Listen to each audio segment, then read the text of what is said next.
Kalayaan ng Konsensya, Episode 1. Alam mo ba, kayod ka ng kayod pero kulang pa rin ang sahod mo dahil sa taas ng bilihin, sa inflation at kaliwat ka ng taxes. Manggagawa, hirap na hirap makapasok sa trabaho, pero ang mga walang hiya, dosi-dosena ang luxury cars sa garahe nila. Bakit may mga politiko na puro pangako tuwing election, pero isa lang ang resulta, garapalan at sariling bulsa?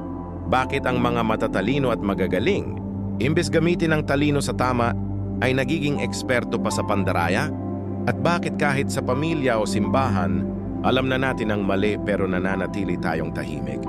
Gusto mo bang malaman kung ano ang tunay na ugat ng lahat ng ito? At bakit kahit sino pa ang maluklok, parang walang nagbabago?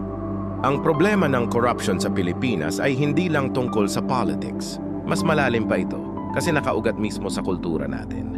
Marami sa atin matalino, magaling, achiever pa nga.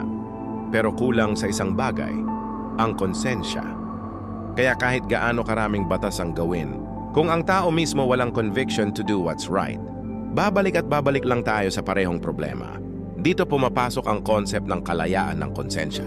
Ito yung ability ng tao na pumili ng tama kahit walang nakakakita.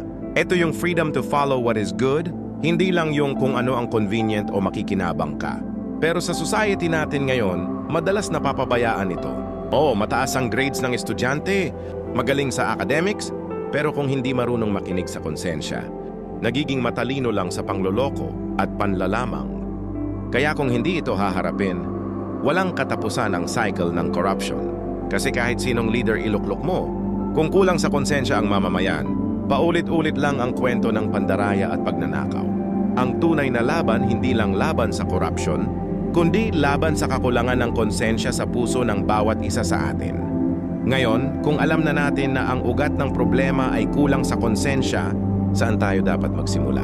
Paano natin mahuhubog ang susunod na generation para lumaki silang may matibay na conviction? Diyan papasok ang unang haligi ng pagbabago, ang edukasyon. Yan ang pag-uusapan natin sa susunod na episode ng Kalayaan ng Konsensya.